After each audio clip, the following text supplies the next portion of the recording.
नमस्कार विद्यार्थी मित्रांनो, थर्मोडायनामिक्स मध्ये स्पॉन्टेनिटी प्रॉब्लेम सॉल्व्ह करताना कन्फ्युजन होतंय. प्रॉब्लेम सॉल्व्ह करता येत नाही. स्पॉन्टेनिटी नेमकी कशी डिसाईड करायची ते समजत नाहीये. इक्विलिब्रियम टेम्परेचर कसं काढायचं ते कळत नाहीये. तर हा व्हिडिओ तुमच्यासाठी आहे विद्यार्थी मित्रांनो. हा व्हिडिओ जर तुम्ही पूर्ण बघितला तर स्पॉन्टेनिटीवरचा कसाही प्रॉब्लेम तुम्हाला सीटी किंवा बोर्डमध्ये आला तर तुम्ही इझिली सॉल्व्ह करू शकता. त्यासाठी हा व्हिडिओ तुम्हाला पूर्ण बघायचा आहे. आणि व्हिडिओ जर आवडला तर लाईक आणि शेअर करायला विसरू नका. चॅनलवर नवीन असाल तर चॅनलला सबस्क्राईब करायला विसरू नका. तर बघूया स्पॉन्टेनिटी ऑफ प्रोसेस काय असतं ते. ठीक आहे. तर इथं आपण बघतोय की स्पॉन्टेनिटी म्हणजे नेमकं काय. तर स्पॉन्टेनियस प्रोसेस काय असतं स्टुडंट, अगोदर आपण समजून घेऊया. A process, okay, the process which which occurs which occurs by its own without without external influence. Okay. कोणताही एक्सटर्नल इन्फ्लुएन्स न घेता एखादी प्रोसेस ज्यावेळेस घडून येते ना स्टुडंट, या प्रोसेसला काय म्हटलं जातं, स्पॉन्टेनियस प्रोसेस म्हटलं जातं. आणि जनरली स्पॉन्टेनियस प्रोसेस जी असते स्टुडंट ही कशी असते, इरिव्हर्सिबल प्रोसेस असते. स्पॉन्टेनियस प्रोसेस ही जनरली इरिव्हर्सिबल. ओके. मग आपल्याला काय करायचंय की या स्पॉन्टेनियस प्रोसेस जी आहे ही कशी डिसाईड केली जाते, हिला कोणते फॅक्टर अफेक्ट करतात हे पण आपण काय करणार आहोत, बघणार आहोत. त्या अगोदर स्पॉन्टेनियस प्रोसेसचे काही एक्झाम्पल आपण बघूया स्टुडंट. बघा, melting of ice above 0 degree Celsius. जर का तुम्ही काही आईस क्यूब अबो 0 डिग्री सेल्सिअस किंवा नॉर्मल टेम्परेचरला जर एखाद्या बॉलमध्ये ठेवून दिले तर थोड्या वेळानंतर ते काय होतील, स्पॉन्टेनियसली लिक्विड स्टेटमध्ये काय होतील, कन्व्हर्ट होतील. बरोबर की नाही. ठीक आहे. कंबशन रिॲक्शन जे आहेत काही काही ऑटो स्पॉन्टेनियस असतात, काही आपण एकदा आपण सुरू केलं, जसं इग्निशन ऑफ फ्युल असेल, आपण ज्यावेळेस इग्निशन करतो इंजिनला तर तेवढा वेळ आपण काय करतो, त्याला इग्निशन देतो आणि त्यानंतर ते बर्न होत राहतं जोपर्यंत आपण इग्निशन ऑफ करत नाही तोपर्यंत, म्हणजे ते स्पॉन्टेनियसली सुरू असतं. रस्टिंग ऑफ फायरने आपल्याला करायची गरज पडत नाही, ते स्पॉन्टेनियसली होतं. म्हणजे सिस्टीम काय करते ना, सराउंडिंग कडून काही पाहिजे असेल किंवा सिस्टीम स्वतःहून करते, त्यासाठी आपल्याला एक्सटर्नल इन्फ्लुएन्सची गरज पडत नाही. अशा प्रोसेसला आपण काय म्हणतो, स्पॉन्टेनियस प्रोसेस म्हणतो. आता आपल्याला स्पॉन्टेनियस प्रोसेस कशी डिसाईड करता येईल, तर काही फॅक्टर स्टुडंट जे स्पॉन्टेनियस प्रोसेसला काय करत असतात, डिसाईड करण्याचं काम करतात. जसं की सर्वात पहिलं आपल्याला बघायचं आहे एन्थाल्पी, त्यानंतर एंट्रॉपी आपण बघणार आहोत. एन्थाल्पी असेल, एंट्रॉपी असेल, टेम्परेचर असेल, आणि त्यानंतर सर्वात शेवटी आपण काय बघणार आहोत, गिव्स फ्री एनर्जी. फायनली आपल्याला गिव्स फ्री एनर्जीवर जास्त फोकस करायचा आहे student, which help us to decide the spontaneity of process. आणि तुम्ही जर का व्यवस्थित लक्ष दिलं ना स्टुडंट, तुमच्या हे लक्षात येईल की हे सर्वच्या सर्व कोणते फंक्शन आहेत, all these are the state function. हे सगळेच्या सगळे कोणते फंक्शन्स आहेत, स्टेट फंक्शन आहेत. बरोबर की नाही. So these are the state functions which are useful for the deciding the spontaneity of process. आता हे स्पॉन्टेनिटी ऑफ प्रोसेस कसं डिसाईड करतात ते आपण एकदा ठरवून घेऊया. बघा, रोल ऑफ एन्थाल्पी काय असतो तुम्हाला सगळ्यांना माहिती आहे. एन्थाल्पीवरून रिॲक्शनचे दोन प्रकार पडतात. एन्थाल्पी निगेटिव्ह असू शकते, एन्थाल्पी काय असू शकते, पॉझिटिव्ह असू शकते. जर एन्थाल्पी स्टुडंट जर काय असेल, निगेटिव्ह जर असेल, तर आपल्याला माहिती आहे निगेटिव्ह जर असेल तर प्रोसेस कशी असते स्टुडंट, एक्झोथर्मिक असते. कशी असते, एक्झोथर्मिक. आणि जर एन्थाल्पी पॉझिटिव्ह असेल तर प्रोसेस कशी असते स्टुडंट, एंडोथर्मिक असते. Okay, it will be endothermic. मग एक्झोथर्मिक आणि एंडोथर्मिक मध्ये काय फरक आहे, जर आपण जर बघितलं तर इथे काय असते, energy of product is less than energy of काय असते, रिॲक्टंट असते. मीन्स आपण इथे असं म्हणू शकतो स्टुडंट की products are more stable. Okay, products are more stable. Reactant पेक्षा प्रोडक्ट काय असतील, जास्त स्टेबल असतील. आणि एंडोथर्मिकचा जर विचार केला आपण तर इथं काय असतं माहिती का student, energy of product is greater than energy of reactant. इथं आपण काय म्हणू शकतो, रिॲक्टंट्स आर काय म्हणू शकतो आपण, मोर स्टेबल म्हणू शकतो. ठीक आहे सर, याच्यावरनं आपण कसं ठरवायचं की प्रोसेस स्पॉन्टेनियस आहे की नॉन स्पॉन्टेनियस आहे. तर बघा स्टुडंट्स, आपण कसं ठरवू शकतो. बघा, आपल्याला माहिती आहे की एनर्जी इन्क्रीजेस. ओके, आपल्याला हे माहिती आहे, एनर्जी इन्क्रीजेस, स्टेबिलिटी काय होते, डिक्रीज होते. बरोबर की नाही. आपल्याला माहिती आहे जशी जशी एनर्जी इन्क्रीज होते, स्टेबिलिटी काय होते, डिक्रीज होते. आता एखादी प्रोसेस स्पॉन्टेनिकडे जाते ना, नेचरचं काय असतं माहिती का, नेचरच्या ज्या रिॲक्शन आहे, स्पॉन्टेनियस रिॲक्शनचा नेचर काय असं, स्टेबिलिटीकडे जाण्याचा प्रयत्न करते. मग स्टेबल कोण असतात, जर असं अजम्पशन जर आपण केलं तर आपण बघतोय एखादी प्रोसेस होती म्हणजे रिॲक्टंट कडून प्रोडक्टकडे जाते, तर आपल्याला काय जास्त स्टेबल पाहिजे, products must be more stable. Product कसे असले पाहिजे, स्टेबल असले पाहिजे. रिॲक्टंट स्टेबल असून चालणार नाही. जर रिॲक्टंट जर स्टेबल असतील तर मग प्रोसेस पुढे जाणारच नाही. बरोबर की नाही. आणि म्हणून आपण असं म्हणू शकतो की spontaneous reaction leads to the stable product. Spontaneous process जी आहे ती स्टेबल प्रोडक्ट देण्याचं काम करते. आणि आपण एक आपलं अजम्पशन करू शकतो की अशी रिॲक्शन की जी स्टेबल प्रोडक्ट देते ती स्पॉन्टेनियस असायला पाहिजे. आणि म्हणूनच अजम्पशन केलेलं आहे बेटा. Okay, hence it is assumed that It is assumed that spontaneous process are exothermic. Spontaneous processes are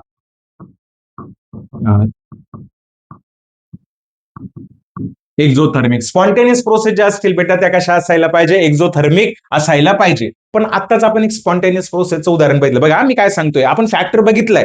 yes definitely exothermic reaction जर असेल तर स्टेबल प्रोडक्ट आपल्याला मिळतील.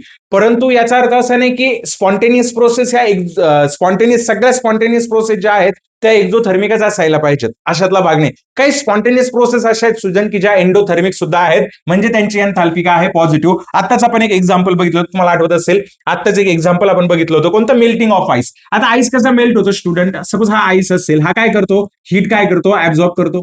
आता हीट ऍब्झॉर्ब होते म्हणजे कोणती प्रोसेस आहे, एंडोथर्मिक. आणि आईसचं कन्व्हर्जन कशामध्ये होतं स्टुडंट, वॉटरमध्ये होतं. स्पॉन्टेनियसली होतंय. एंडोथर्मिक आहे, स्पॉन्टेनियस आहे. म्हणजे फक्त एंथाल्पीवरून आपण ठरवू शकतो का की प्रोसेस स्पॉन्टेनियस आहे की नाही, तर बिलकुल नाही. Yes, enthalpy is one of the factor, परंतु तो फॅक्टर 100% आपल्याला हे प्रिडिक्शन करायला हेल्प करत नाही की ती स्पॉन्टेनियस असायला पाहिजे की नसायला पाहिजे, बरोबर की. मग असं कोणता अजून एखादा फॅक्टर आहे का सर की ज्याच्यावरनं आपण काय करू शकतो, रिॲक्शनची स्पॉन्टेनिटी डिसाईड करू शकतो. चला बघूया आपण. ओके, सो पुढचा जो फॅक्टर आहे ना तो आहे एंट्रॉपी. कोणता फॅक्टर स्टुडंट, एंट्रॉपी. पण रोल ऑफ एंट्रॉपी नेमकं काय आहे, एंट्रॉपी नेमकं काय करते बघा. एंट्रॉपी जी आहे, एंट्रॉपी काय करते, measures, entropy measures the randomness in system.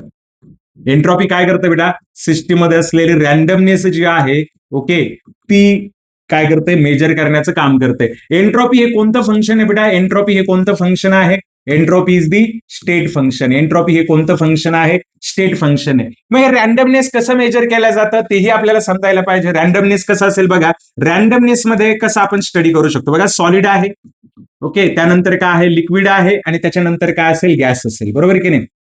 Okay, very very low randomness असेल, बरोबर की नाही. रो काय असेल, म्हणजे आपण असं म्हणू शकतो की लो रॅन्डम आहे. इथं काय असेल, मॉडरेट रॅन्डमनेस असेल. इथं काय असणार आहे, मॉडरेट रॅन्डमनेस असेल, बरोबर की नाही. आणि इथं काय असणार आहे, हाय रॅन्डमनेस. याच्यामध्ये काय असणार आहे, हाय रॅन्डमनेस असणार आहे बेटा. काय असणार आहे, हाय रॅन्डमनेस. सो इथं आपण म्हणू शकतो की डेल्टा एस जे आहे किंवा एंट्रॉपी जी आहे व्हेरी लो असायला पाहिजे, व्हेरी लो. आणि गॅसमध्ये जी एंट्रॉपी आहे ती कशी असायला पाहिजे, व्हेरी हाय असायला पाहिजे. कारण की गॅसेस स्टेटमध्ये जी ऑर्डर आहे ती परफेक्ट नसते, जी रॅन्डमनेस आहे ती कशी असते, खूप जास्त असते. जितकी जास्त रॅन्डमनेस असेल तितकी जास्त काय असायला पाहिजे, एंट्रॉपी असायला पाहिजे. पण एंट्रॉपी कशी कॅल्क्युलेट करतात सर, तर एंट्रॉपी कशी कॅल्क्युलेट करतात बेटा, okay, Q reversible divided by absolute temperature. Temperature कसं असायला पाहिजे, ऍब्सोल्यूट असायला पाहिजे. Temperature must be in kelvin. Temperature कसं असायला पाहिजे, केल्विन मध्ये. जनरली सिस्टीमसाठी आपण हे घेतो. आणि ज्यावेळेस सराउंडिंगचं आपण कॅल्क्युलेट करतो ना बेटा, तर काय घेतो, मायनस डेल्टा एच आपण काय घेत असतो, आपण टी घेत असतो, बरोबर की नाही. ठीक आहे, म्हणजे जर का आपल्याला एंट्रॉपी कॅल्क्युलेट करायची असेल, entropy is the function of temperature. Entropy कुणाचं फंक्शन असेल, टेम्परेचरचं असेल. टेम्परेचर डेफिनेटली जे आहे त्याचा फार महत्वाचा रोल असतो. त्याला काही कंडिशन आहेत, त्या कंडिशन आपल्याला इथं काय करायच्या आहेत बेटा, स्टडी करायचे आहेत. ठीक आहे, चालेल. अजून पुढे बघूयात आपण. मग नेमकं रोल ऑफ एंट्रॉपी आपल्याला काय करतं, तर लॉ ऑफ थर्मोडायनामिक्स आपल्याला काय सांगतो माहितीये का बघा. Delta S total. आता टोटल म्हणजे कुणाचं हो, universe. Delta S total, okay, म्हणजेच काय, डेल्टा एस ऑफ काय असेल बेटा, system, plus delta S of काय असेल बेटा, सराउंडिंग. ओके, ओके, हे काय असायला पाहिजे, इट मस्ट बी पॉझिटिव्ह. ते काय असायला पाहिजे, पॉझिटिव्ह असायला पाहिजे. काय असायला पाहिजे, पॉझिटिव्ह असायला पाहिजे फॉर स्पॉन्टेनियस प्रोसेस. कोणत्या प्रोसेससाठी, स्पॉन्टेनियस प्रोसेससाठी. Spontaneous process, okay. म्हणजेच याचा अर्थ काय की delta S T must increases. काय व्हायला पाहिजे, ती इन्क्रीज व्हायला पाहिजे. It must increases, okay. ती काय व्हायला पाहिजे बेटा, इन्क्रीज व्हायला पाहिजे.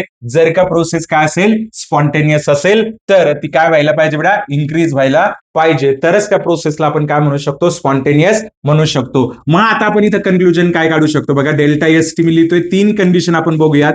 डेल्टा एस टीच्या 3 कंडिशन बघायच्या आहेत. ग्रेटर दॅन 0 मीन्स काय असणार आहे, पॉझिटिव्ह असणार आहे. तर प्रोसेस कशी असेल बेटा, प्रोसेस विल बी स्पॉन्टेनियस. पाठच करून ठेवायचं आहे. जर डेल्टा एस टी लेस दॅन 0 असेल, म्हणजेच काय असेल बेटा, निगेटिव्ह असेल, तर प्रोसेस कशी असणार बेटा, नॉन स्पॉन्टेनियस असणार. प्रोसेस कशी असणार, नॉन स्पॉन्टेनियस असणार. आणि delta S T is equal to जर काय असेल, 0 असेल, तर प्रोसेस कशामध्ये असणार बेटा, प्रोसेस असणार इक्विलिब्रियम मध्ये. हे आपल्याला काय करायचंय, पाठच करून ठेवायचंय. ठीक आहे, आता इथे काय प्रॉब्लेम येतो माहितीये का आपल्याला, की आपल्याला सिस्टीमचा तर डेल्टा एस कॅल्क्युलेट करता येतो, सराउंडिंगचा प्रॉब्लेम आहे. मग अजून एक फॅक्टर आपण बघतोय, ज्या फॅक्टरमध्ये आपल्याला लक्षात येतं की एंट्रॉपी कशी कॅल्क्युलेट करायची. मग आपण बघणार आहोत गिव्स फ्री एनर्जी. आता गिव्स फ्री एनर्जीचा फॉर्म्युला काय, हे पण कोणतं फंक्शन आहे माहिती स्टुडंट? गिव्स फ्री एनर्जी हे सुद्धा कोणतं फंक्शन आहे? State function. हे सुद्धा कोणतं फंक्शन आहे? स्टेट फंक्शन आहे. कुणाचं? सिस्टीमचं. It's also state function. मग डेल्टा जीचा फॉर्म्युला काय? एच मायनस काय असेल? टीएस. आणि इथे जे एस दिलेलं ना बेटा, हे कुणाचं असणार आहे? सिस्टमचं असणार आहे. कुणाचं असणार आहे? सिस्टमचं. मग आपण काय करणार? At constant temperature. कोणत्या टेम्परेचरला घ्यायचं आपल्याला? At constant temperature. आपण काय घेऊ शकतो बेटा सांगा? तर delta G is equal to काय घ्यायचंय? डेल्टा एच मायनस काय घ्यायचंय? T delta S. म्हणजे किती महत्वाचा रोल आहे बघा, किती महत्वाचा रोल आहे. डेल्टा जी मध्ये डेल्टा एच पण येत आहे, डेल्टा एस पण येत आहे आणि टेम्परेचर सुद्धा येत आहे. बरोबर की नाही? ठीक आहे, चालेल. आता आपण काय करू ना, की याला थोडंसं एक्सप्लेन करण्याचा प्रयत्न करूया. बघा, आपल्याला माहिती आहे की डेल्टा एस टोटल जे आहे ते काय असतं? डेल्टा एस ऑफ काय असतं? सिस्टम प्लस काय असतं? डेल्टा एस ऑफ काय असतं? सराउंडिंग असतं. बरोबर की नाही? ठीक आहे. मग मी काय करू शकतो? याला असं लिहू शकतो, डेल्टा एस मायनस काय लिहू शकतो? डेल्टा एच आपण काय घेऊ शकतो? टी. कारण की डेल्टा एस ऑफ सराउंडिंग आपण स्टडी केलंय. मग काय येणार इथे सांगा बेटा? टी डेल्टा एस मायनस काय येणार? डेल्टा एच अपॉन काय येणार? टी. म्हणजेच मी काय लिहू शकतो? मी काय लिहू शकतो सांगा? मी काय लिहू शकतो की डेल्टा एच मायनस काय घेऊ शकतो मी? T delta S is equal to काय येणार बेटा?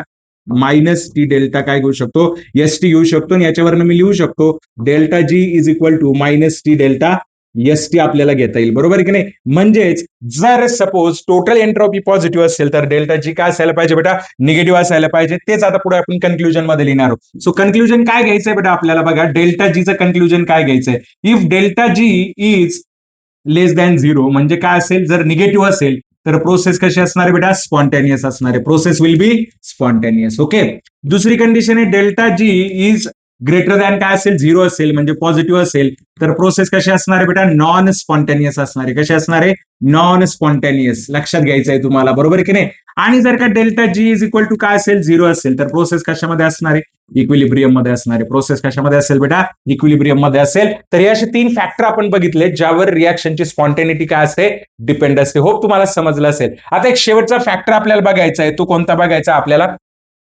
Temperature dependence of spontaneity of process. बरोबर की नाही? आता बघा, त्यासाठी आपण काय करू ना, डेल्टा एच, त्यानंतर इथं काय घेऊ आपण? डेल्टा एस, इथं काय घेऊ आपण? Delta G. आणि मग फायनली आपल्याला काय करता येईल? डेल्टा जी वरून काय काढता येईल बेटा? आपल्याला कन्क्लुजन काढता येईल. काय काढता येईल? Conclusion. So let us see, बघूया आपण कशा पद्धतीने आपल्याला कन्क्लुजन काढता येईल याचं. बरोबर आहे की नाही? ठीक आहे, चाल बघूया. सो डेल्टा एच आपण एकदा काय घेऊ? पॉझिटिव्ह घेऊ. पॉझिटिव्ह म्हणजे कोणती process student? Endothermic process. Okay, कोणती प्रोसेस? एंडोथर्मिक. पुन्हा एकदा पॉझिटिव्ह घेऊ, म्हणजे कोणती प्रोसेस? Endothermic process. त्यानंतर काय करू? निगेटिव्ह घेऊ, म्हणजे कोणती प्रोसेस? एक्झोथर्मिक. आणि त्याच्यानंतर पुन्हा काय घेऊ आपण इथं? निगेटिव्ह घेऊया. बरोबर की नाही? ठीक आहे. इथं पुन्हा काय घेऊया आपण? निगेटिव्ह, म्हणजे एक्झोथर्मिक. ओके, 2 कंडिशन एंडोथर्मिक आणि 2 कंडिशन एक्झोथर्मिकच्या घ्यायच्या आहेत. डेल्टा एस आपण काय करू ना, सुरुवातीला पॉझिटिव्ह घेऊ. ओके, इथं पण डेल्टा एस काय करू? हा, इथं मात्र आता डेल्टा जो एस आहे तो आपल्याला काय घ्यायचा आहे? निगेटिव्ह घ्यायचा आहे. इथं काय करणार आपण?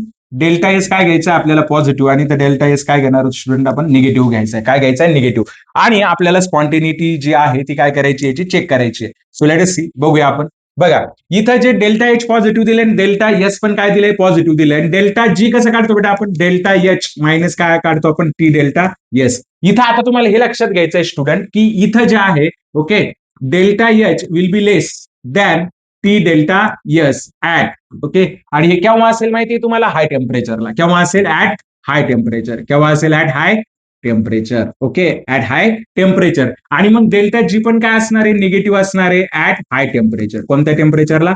हाय टेम्परेचरला. म्हणजे प्रोसेस काय असणार आहे? सगळ्याच टेम्परेचरला काय असेल बेटा? हाय टेम्परेचरला काय असणार आहे? स्पॉन्टेनियस असणार आहे. प्रोसेस हाय टेम्परेचरला काय असेल? स्पॉन्टेनियस. जर डेल्टा एच पॉझिटिव्ह असेल आणि डेल्टा एस पण काय असेल? पॉझिटिव्ह असेल. आता इथे डेल्टा एच काय दिलेलं आहे तुम्हाला? पॉझिटिव्ह दिलेलं आहे. आणि डेल्टा एस पण काय दिलेलं आहे? डेल्टा एस काय दिलेलं आहे? निगेटिव्ह. मग त्यामुळे तुम्हाला डेल्टा जी जे आहे बेटा ती काय मिळणार आहे? Positive at all temperature. सगळ्याच टेम्परेचरला डेल्टा जी तुम्हाला काय मिळणार आहे? पॉझिटिव्ह मिळणार आहे. म्हणजे प्रोसेस सगळ्याच टेम्परेचरला काय असेल? Non spontaneous. इथं डेल्टा एच तुम्हाला निगेटिव्ह दिलंय, डेल्टा एस जे आहे ते पॉझिटिव्ह दिलंय. म्हणजे डेल्टा जी जे आहे ते काय असणार आहे? निगेटिव्ह असणार आहे ऍट ऑल टेम्परेचर. म्हणजे प्रोसेस काय असेल बेटा? सगळ्याच टेम्परेचरला काय असेल? स्पॉन्टेनियस असेल. इथं काय दिलंय? डेल्टा एच आपल्याला निगेटिव्ह दिलंय, डेल्टा एस काय दिलंय? आपल्याला निगेटिव्ह दिलंय. इथं मात्र एक लक्षात ठेवायचं आहे तुम्हाला, delta H will be greater than T delta yes, at low temperature. कोणत्या टेम्परेचरला? लो टेम्परेचरला. आणि मग इथं आपल्याला लक्षात घ्यायचं आहे काय माहितीये का? Delta G will be negative at low temperature.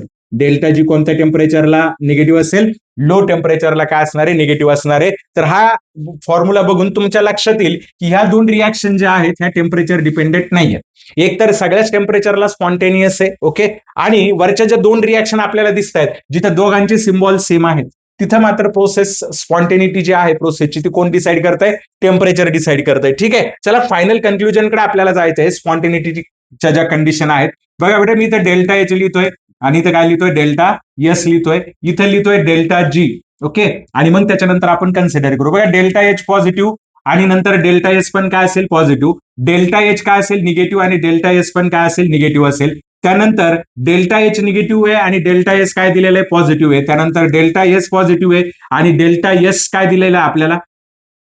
ठीक आहे, इथं काय दिलेलं आहे? डेल्टा एच, बरोबर आहे की नाही? हा, डेल्टा एच पॉझिटिव्ह आहे आणि डेल्टा एस काय दिलेलं असेल? निगेटिव्ह दिलेलं असेल. तर एक लक्षात घ्यायचं, हा, मी इथं इथं काय करतोय की इथं तुम्हाला एक बघा, इथं दोघांचे साईन चेक करा तुम्ही, बरोबर आहे की नाही? इथं दोघांचे साईन काय आहेत? दोघांचे साईन पॉझिटिव्ह पॉझिटिव्ह आहेत. इथं दोघांचे साईन काय आहेत? निगेटिव्ह निगेटिव्ह आहेत, ओके. इथं दोघांचे साईन काय आहेत? निगेटिव्ह निगेटिव्ह आहेत. इथं दोघांचे साईन काय? पॉझिटिव्ह पॉझिटिव्ह आहेत. तर डेल्टा जी जे असेल ते काय असणार? इथं निगेटिव्ह असेल. इथे पण डेल्टा जी निगेटिव्ह असेल. पण इथं जे डेल्टा जी निगेटिव्ह असेल बेटा, हे केव्हा असेल माहिती का? At high temperature. At high temperature म्हणजे इथं हाय टेम्परेचरला प्रोसेस काय असणार आहे? स्पॉन्टेनियस असणार आहे. इथं काय असणार आहे? निगेटिव्ह असेल. पण कोणत्या टेम्परेचरला? At low temperature. कोणत्या टेम्परेचरला? लो टेम्परेचरला. म्हणजे लो टेम्परेचरला काय असणार? ही प्रोसेस स्पॉन्टेनियस असणार आहे. डेल्टा एच निगेटिव्ह असेल, डेल्टा एच पॉझिटिव्ह असेल तर negative at all temperature. Negative at all temperature म्हणजे सगळ्याच टेम्परेचरला ही प्रोसेस कशी असणार आहे? स्पॉन्टेनियस असणार आहे. जर डेल्टा एच पॉझिटिव्ह असेल आणि डेल्टा एच निगेटिव्ह असेल तर delta G is positive at all temperature. ह्या जर कंडिशन तुम्ही बेटा लक्षात ठेवल्या ना तर तुम्हाला स्पॉन्टेनिटीवरचे प्रॉब्लेम कधीच अडचण देणार नाही. इथं प्रोसेस कशी असणार आहे? नॉन स्पॉन्टेनियस असणार आहे, हे लक्षात ठेवायचे. चला आपण आता प्रॉब्लेम सॉल्व्ह करूया आणि स्पॉन्टेनिटी कशी डिसाईड करायची ते बघूया. ठीक आहे, चालेल. क्रॉसओव्हर टेम्परेचर, हा ते बघायचं राहिले की हाय टेम्परेचर आणि लो टेम्परेचर कोणतं, तर ते त्याला इक्विलिब्रियम टेम्परेचर म्हणतात. मग ते कसं काढायचं बेटा इक्विलिब्रियम टेम्परेचर? आपल्याला माहिती आहे delta G is equal to काय असतं? डेल्टा एच मायनस काय असतं? टी डेल्टा एस, बरोबर. मग T delta S is equal to काय येणार? Delta, okay, sorry sorry sorry sorry, okay okay okay.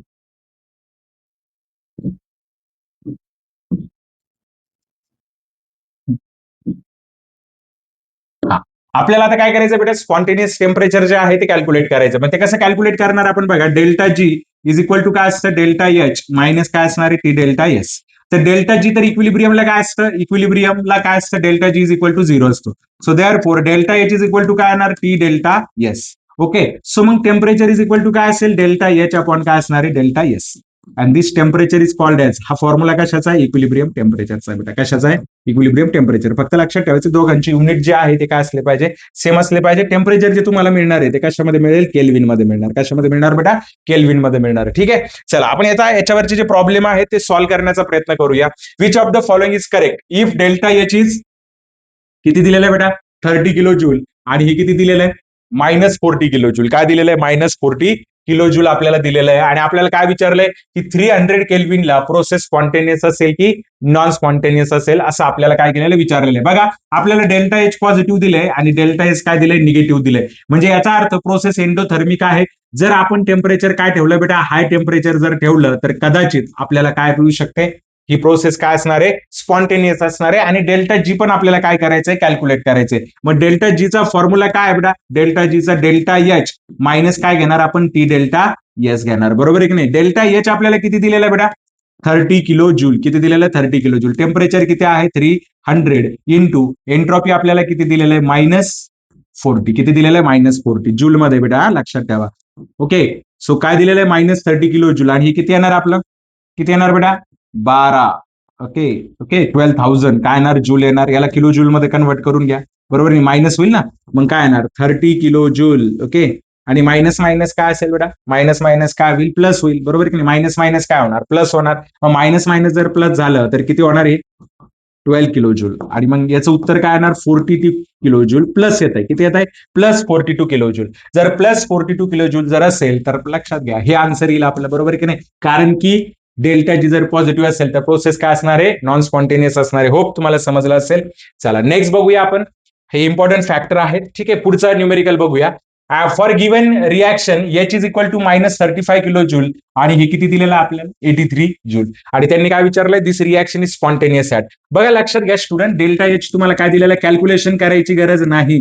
Delta H तुम्हाला निगेटिव्ह दिलंय आणि डेल्टा एस बेटा तुम्हाला काय दिलंय, पॉझिटिव्ह दिलंय. म्हणजे डेल्टा जी याचा निगेटिव्हच येणार आहे. काय येणार आहे, negative at all temperature, at all temperature. आणि म्हणून ही प्रोसेस काय असणार आहे, स्पॉन्टेनियस असणार आहे at all temperature. He symbol बघायची कधी कधी, डेल्टा एच निगेटिव्ह आणि डेल्टा एस पॉझिटिव्ह, सगळ्याच टेम्परेचरला रिॲक्शन काय असणार आहे आपली, स्पॉन्टेनियस असणार आहे. बरोबर की नाही. ठीक आहे, नेक्स्ट शेवटचं, delta H and delta S. Okay, किती दिलेलं आहे बेटा आपल्याला, 40 किलो जूल आणि 0.050 जूल पर केल्विन आपल्याला दिलेलं आहे. आणि आपल्याला विचारलंय त्यांनी की nature of the reaction below this temperature is, त्या टेम्परेचरपेक्षा कमी जर असेल. ओके, इक्विलिब्रियम टेम्परेचर अगोदर आपल्याला काढायचंय.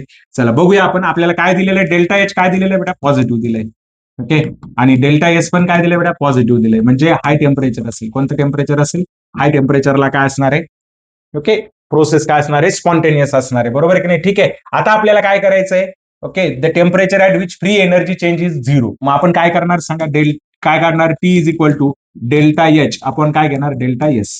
हे पण आपल्याला किलो जूल मध्ये, हा बेटा मी जूल लिहिलंय तिथे, ते किलो जूल मध्ये. मग काय येणार सांगा, 40 आपण काय येणार, 0.05, म्हणजे अप्रॉक्सिमेटली किती येणार बेटा, किती येणार, 800. काय येणार, 800 केल्विन. किती येणार बेटा, 800 केल्विन. आणि हाय टेम्परेचरला सांगितलंय आपल्याला. मग काय सांगणार आपण, बघ काय सांगितलंय, change is 0 and the nature of the reaction below this temperature. Below सांगितलं आपल्याला, हाय पाहिजे, याच्यापेक्षा कमी टेम्परेचरला. तर 800 केल्विन आहे, पण याच्यापेक्षा जर कमी टेम्परेचर जर असेल तर प्रोसेस काय असणार आहे, नॉन स्पॉन्टेनियस असणार आहे. म्हणजे आपलं उत्तर काय असेल, सी. होप स्टुडंट तुम्हाला हा जो पॉइंट आहे हा एकदम क्लिअर झाला असेल. व्हिडिओ आवडला असेल तर नक्की लाईक करा, प्रॉब्लेम सॉल्व्ह करण्याचा प्रयत्न करा. काही डाऊट असतील कमेंट सेक्शन मध्ये नक्की सांगा. भेटूया नेक्स्ट व्हिडिओमध्ये. आणि सर्वात महत्वाचं, चॅनलला सबस्क्राईब करायला विसरू नका, बेल आयकॉन राहू द्या. भेटूया नेक्स्ट व्हिडिओमध्ये. बाय.